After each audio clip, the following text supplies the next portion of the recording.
Hello guys, आज मैं blue box के एपिसोड 12 को एक्सप्लेन करने वाला हूँ। लास्ट एपिसोड के एंड में हायरू और ताइकी यूनिवर्सिटी में प्रैक्टिस करने गए थे और उन्हें वहाँ योडो मिला था। हायरू बताता है योडो अगले साल इस यूनिवर्सिटी को ज्वाइन करने वाला है, इसीलिए वो प्रैक्टिस के लिए यहाँ आता रहता है। फिर वो सब प्रैक्टिस करते हैं। ताइकी बहुत ज्यादा थक चुका था। उनकी प्रैक्टिस का लेवल इतना हाई था कि ताइकी को तो छोड़ो, हायरू को भी डिफिकल्टी हो रही थी। फिर योडो ताइकी को कुछ टेक्निक सिखाता है। वो टेक्निक सीखने के बाद ताइकी को अच्छा फील होता है। योडो बताता है इस टेक्निक से वो यूशा के अगेंस्ट ज्यादा स्कोर कर पाएगा। वो बताता है उसने डबल्स में अच्छा खेला, पर सिंगल्स में वो पूरे टाइम डिफेंसिव ही रह गया। अगर वो ऐसा ही रहा तो अगले साल वो नेशनल में नहीं जा पाएगा और उसके अकॉर्डिंग अगले साल नेशनल में हायरू और यूशा जाएंगे। पर ताइकी का क्या? ताइकी भी उसकी बात से एग्री करता है। वो कहता है हायरू हमेशा मुझे प्रैक्टिस के लिए चुनता है, उसे हराना ही मेरा गोल है और यूशा से मुझे रिवेंज लेना है। उसने मेरी वाट लगा दी थी, भले ही मैं भी उनकी टक्कर का नहीं हूँ, पर जब मैं किसी चीज के पीछे पड़ता हूँ तो मैं हार नहीं मानता।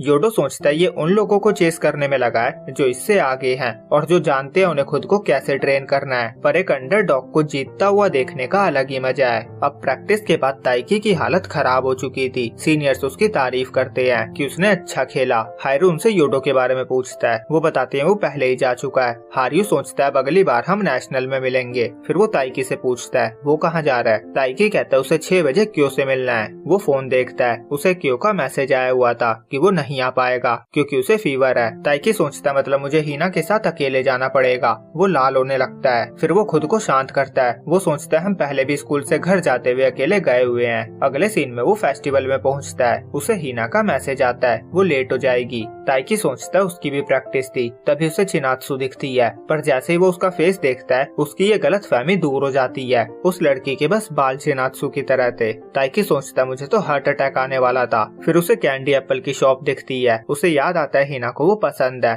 वो 2 खरीदता है। तभी उसे हीना की आवाज आती है, क्या तुम वो मुझे देने वाले हो? ताइकी कहता है इस बार तुम पे करोगी। वो हीना को देखता है और सरप्राइज हो जाता है। हीना ने युकाटा पहना हुआ था। फिर ताइकी कहता है इसके 300 येन हुए। दूसरी तरफ चिनात्सु और उसकी फ्रेंड फेस्टिवल में आते हैं। वो प्रैक्टिस से डायरेक्ट आए थे तो वो थके हुए थे और उन्हें भूख भी लगी हुई थी। नागिशा चिनात्सु से पूछती है उसे क्या खाना है। चिनात्सु कहती है उसे रोस्टेड पोटैटो खाने हैं। तभी उसके फ्रेंड्स ताइकी और हीना को देखते हैं। वो सोचते हैं क्या ये डेट कर रहे हैं और चिनात्सु उन्हें देखकर सरप्राइज हो गई थी और हीना और ताइकी चुपचाप चले जा रहे थे। ताइकी सोचता है आज ये बहुत चुप है, आज तक तो ये कभी इतना चुप नहीं रही। वो कहता है मैं याकिसोबा लेने जा रहा हूँ। हीना उसे ड्रिंक भी लाने को कहती है और फिर भागकर चली जाती है। ताइकी कहता है हम कुछ खरीदने जा रहे हैं तो हमें साथ चलना चाहिए, पर हीना चली जाती है क्योंकि वो बहुत ज्यादा नर्वस थी। वो सोचती है कैंडी की वजह से उसकी लिपस्टिक खराब ना हो गई हो और उसकी आईब्रो और ओ भी ट्विस्ट ना हो गए हो। वो चाहती थी ताइकी उसे नोटिस करे। उसने खुद को तैयार करने में बहुत मेहनत की थी। वो चाहती थी कि वो ताइकी को क्यूट लगे, पर उसे डर भी लग रहा था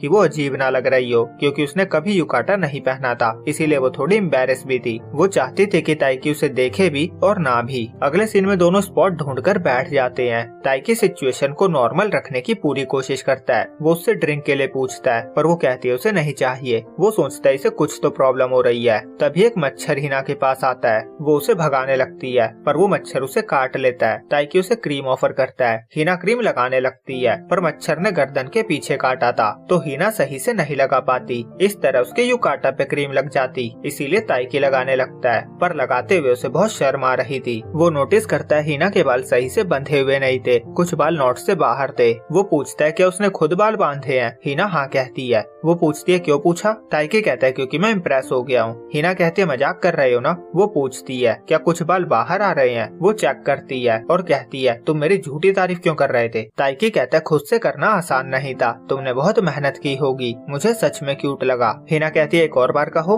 तभी फायरवर्क स्टार्ट हो जाते हैं और हीना का मूड कम्प्लीटली चेंज हो चुका था। ताइकी मन में कहता है एक वर्ड ने इसे पूरा बदल दिया। फिर 20 मिनट का ब्रेक होता है। ताइकी वॉशरूम जाता है और आते हुए उसे चिनात्सु एक खोई हुई बच्ची के साथ दिखती है। बच्ची रो रही थी। चिनात्सु उसे चुप कराने की कोशिश करती है। वो कहती है दर्द भाग जाए यहाँ से। तभी वो ताइकी को देखती है। वो बताती है ये बच्ची खो गई है। वो उसे ऑर्गेनाइजेशन टेंट लेके जा रही है। ताइकी भी साथ चलता है। चिनात्सु कहती है मैं अकेली चली जाऊंगी, पर ताइकी कहता है मैं भी सेम डायरेक्शन में ही जा रहा हूँ। वो बच्चे को लेके जाने लगता है और वो बच्चे चिनात्सु का हाथ पकड़ के उसे भी चलने को कहती है। सीन हिना पे आता है। उसे मच्छर से नफरत थी पर आज वही उसके काम आ गया था। वो ताइकी के बोले गए क्यूट को भुला नहीं पा रही थी। तभी तो उसे देख लेता है। वो अपने दोस्तों के साथ आया हुआ था। वो पूछता है वो अकेली तो नहीं आई होगी। हिना बताती है वो ताइकी के साथ आई है। क्यों भी आने वाला था पर उसे फीवर हो गया है और बाकी सब अपने दोस्तों के साथ जा रहे थे तो सबने मुझे मना कर दिया था। ईतो उसे उनके साथ ज्वाइन होने को कहता है। वो कहता है हम आगे खड़े हैं पर हमें बैठने को मिल जाता तो अच्छा होता।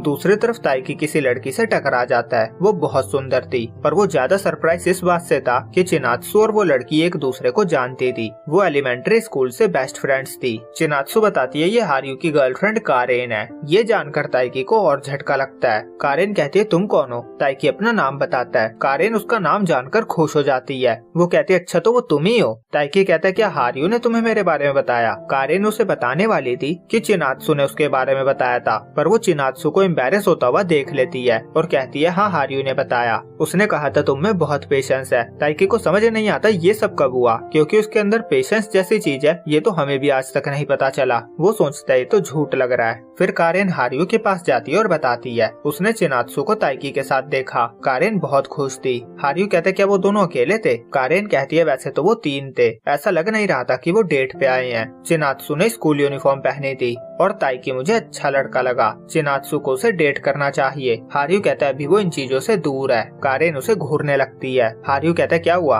कारेन उसके सर पे मार के कहती है तुम भी अपने बैडमिंटन में मत घुस जाना। हार्यू कहता है मैं दोनों चीजों पे फोकस कर रहा हूँ, स्पोर्ट्स पे भी और प्यार पे भी। कारेन कहती है अच्छा है। फिर वो मन में कहती है चिनात्सु बहुत चीजों को लेकर ओवरथिंक करती है। अगर आप अभी तक वीडियो में बने हुए हो तो प्लीज लाइक और कमेंट कर दो और अगला एपिसोड जल्दी देखने के लिए मेंबरशिप लेना ना भूलें। सीन ऑर्गेनाइजेशन टेंट पे आता है। चिनात्सु और ताइकी बच्ची को लेकर वहाँ पहुँचते हैं। एक बंदा बताता है इसकी मॉम यहाँ से अभी अभी गई है। वो फिर इसे ढूंढने गई है। वो स्पीकर पर अनाउंसमेंट करता है और ताइकी उसकी मॉम को ढूंढने चला जाता है जब तक चिनात्सु उस बच्ची के साथ वेट करती है। बच्ची कहती है कारेन का युकाटा बहुत अच्छा था, उसमें कितने सारे फ्लावर्स थे, वो बहुत क्यूट लग रही थी। वो पूछती है कि आप भी युकाटा पहनना चाहती हो? चिनात्सु कहती है हाँ बस थोड़ा सा, पर ये टी शर्ट भी बहुत क्यूट है। बच्ची पूछती है क्या ये उसका बेस्ट क्लॉथ है? चिनात्सु कहती है हाँ कह सकती हो, मैं इसे बास्केटबॉल खेलते हुए पहनती हूँ, मुझे खेलना बहुत पसंद है। जब मैं ये पहनती हूँ मैं सबसे कूल बनना चाहती हूँ। फिर हम छोटा सा फ्लैशबैक देखते हैं जब चिनात्सु ने कारेन को बताया था कि वो ताइकी के घर में रह रही है। कारेन कहती है तुम श्योर हो ना, तुम्हें उसके लिए फीलिंग्स नहीं आएगी? क्या पता वो तुम्हें हैंडसम लगे और तुम उसे पसंद करने लगो। चिनात्सु कहती है हाँ मैं इस बारे में सोचती हूँ। सीन प्रेजेंट में आता है। चिनात्सु कहती है मैं बहुत अजीब लगूंगी, मुझे युकाटा से दूर ही रहना चाहिए। बच्ची कहती है मैं समझ गई, जब मैं पहनने का ट्राई करती हूँ तो मुझसे भी नहीं होता, मॉम मुझे पहनाती है। फिर ताइकी उसके मॉम के साथ वहाँ आता है। वो बताता है इन्होंने अनाउंसमेंट सुन ली थी तो ढूंढना और भी आसान हो गया और बच्चे की मॉम दोनों को थैंक्स कहती है। वो एज अ थैंक्स उन्हें ड्रिंक पिलाना चाहती थी पर दोनों मना कर देते हैं और बच्ची जाने से पहले चिनात्सु के बालों पे क्लिप लगा देती है। वो कहती है युकाटा पहनना मुश्किल है पर ये लगाना इजी है, अब आप भी सुंदर लग रही हो। बच्चे की खुशी देखते हुए चिनात्सु से एक्सेप्ट कर लेती है और थैंक्स कहती है। उनके जाने के बाद ताइकी अपनी हंसी को रोक नहीं पा रहा था क्योंकि वो क्लिप बच्चों वाला था। वो सोचता अगर मैंने बताया कि ये कितनी क्यूट लग रही है तो पता नहीं क्या होगा। वो चिनात्सु को उसे हटाने से मना करता है क्योंकि हो सकता है वो दोबारा से उस बच्ची से मिल जाए और अगर उसे वो क्लिप नहीं दिखा तो उसे बुरा लगेगा, इसीलिए वो उसे घर जाने तक पहने रहने को कहता है। चिनात्सु मान जाती है। ताइकी उसकी फोटो भी खींचना चाहता था पर वो मना कर देती है। फिर फायरवर्क स्टार्ट हो जाते हैं। चिनात्सु ताइकी को कहती है उसे जाना चाहिए और मुझे भी जाना है, नागिसा और बाकी सब मेरा वेट कर रही होगी। ताइकी कहता है ठीक है घर पे मिलते हैं। वो भागता हुआ हिना के पास जाता है और सोचता है मैं उसके साथ आया था पर मैंने उसे बहुत टाइम के लिए अकेला छोड़ दिया, मुझे माफी मांगनी चाहिए। वो जाते ही माफी मांगता है और पूछता है उसे कोई प्रॉब्लम तो नहीं हुई? हिना थोड़ा हेजिटेट करती है फिर कहती है नहीं कुछ नहीं हुआ, यहाँ का फूड बहुत डिलीशियस है और फायरवर्क बहुत ही अच्छे हैं, ये बेस्ट है, मैं अगले साल भी आना चाहती हूँ। ताइकी कहता है मैं भी। हिना मन में कहती है मैं बस तुम्हारे साथ आना चाहती हूँ। दूसरी तरफ चिनात्सु अपने दोस्तों के पास पहुँचती है। नागिसा कहती है ये क्लिप कैसी है? चिनात्सु कहती है लंबी कहानी है। नागिसा कहती है और तुम इतनी सैड क्यों लग रही हो? और फिर सब फायरवर्क के मजे लेते हैं और सोचते हैं 1 साल बहुत लंबा टाइम होता है, कौन कहाँ होगा क्या पता। और फायरवर्क के साथ ये एपिसोड एंड होता है। अगर आपको अगला एपिसोड जल्दी देखना है तो आप गोल्ड मेंबरशिप को ले सकते हो। तो मिलते हैं अगले एपिसोड में, जब तक के लिए बाय बाय।